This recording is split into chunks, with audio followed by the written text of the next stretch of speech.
Well, you know, it's an absolutely virgin bunch of kids. All 5 of these kids, first Olympic Games, so no experience in terms of having been at past games, no baggage from past games. The energy and the enthusiasm of being first timers is fantastic. I've spoken to all of them in the last couple of weeks.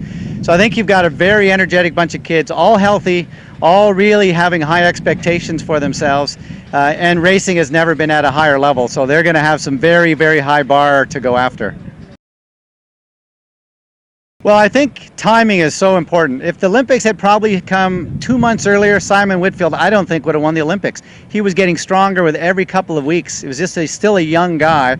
And that last couple of weeks, remember, was a September date instead of July, August. And just that extra couple of months made the difference in my mind for him being that much stronger. Tyler Mislachuk reminds me a lot of Simon from that era in terms of the perspective that he's just gotten better every couple of weeks. He had that outstanding race just about 3 weeks ago. He looks in great form. There's no reason to expect that he couldn't have the best race of his entire career on the day that it most matters, which is the Olympic Games. Well, let's start with the one who actually has the most experience, just that it's her first time going. I interviewed her a couple of days ago, and that's Kirsten Sweetland. In her case, she probably should have been 2 Olympics ago in Beijing, and then again getting more experience in London. So she's going to have this pent-up motivation.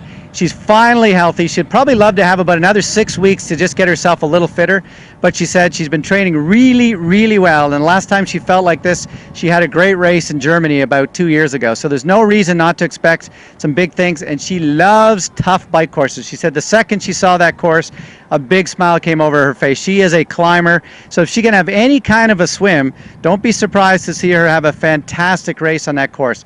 Emily Kretz, we saw her fantastic performance in Yokohama to get on that team. And then over the last 2+ years, Sarah Ann Brault's been training with the best woman in the world. She's been with Gwen Jorgensen, training with Jamie Turner. There's no reason why she isn't ready to have a big race. So all 3 of those women coming from slightly different perspectives, but all 3 of them have very high expectations for themselves. But the women's race is absolutely going to be a barn burner, and there's 3 or 4 ways that it could unfold. Part of it's going to just, how does Gwen Jorgensen do in the swim? If she comes out of the swim with those leaders, it could be a different day. But if she's in the chase pack, then we're going to have a very interesting hour and a half of racing. Well, it's emotional for me because I remember him as a 13-year-old coming to a talk I did in 2000 in Caledon. He and his father came, heard about the Olympic Games, decided to join our little local triathlon club.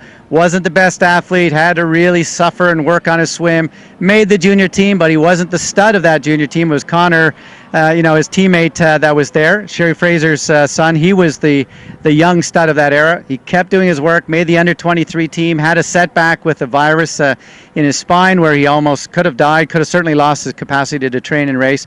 But he's just such a determined guy. And to watch what he's done, the help that he had from Paula Schnurr at McMaster, the great work that Andrew Cole has done with him, and obviously the fantastic work that Craig Taylor and the Guelph Training Center have done over the last 2.5, 3 years.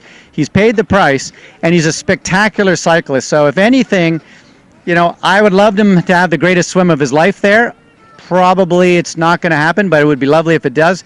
But he has the bike that he could bike himself back into the race. And that's the kind of course that if you have a bit of courage, if you just really go for it in a couple of those laps, he's a great descender, but he's powerful on the bike. So he knows that he's going to have to lay it out there for the entire race. Virtually his entire career, he's had to run on tired legs. So this will be another one of those races.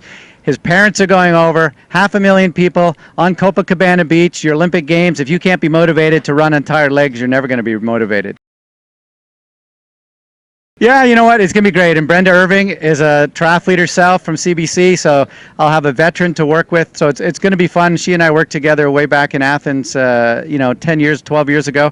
So it's going to be an opportunity to be there, to be on what's probably going to be maybe the largest spectator sport of the entire Olympics, maybe that and the marathon, because 500,000 people can watch it for free right on the beach, so why not come out in your bathing suit and watch these crazy athletes? I know that the hilly section is going to be just absolutely 6 or 7 deep. They'll probably have a hard time hearing themselves when they're climbing up, and it's going to be multiple laps on that bike course. So I expect to see some carnage out there before the day is over.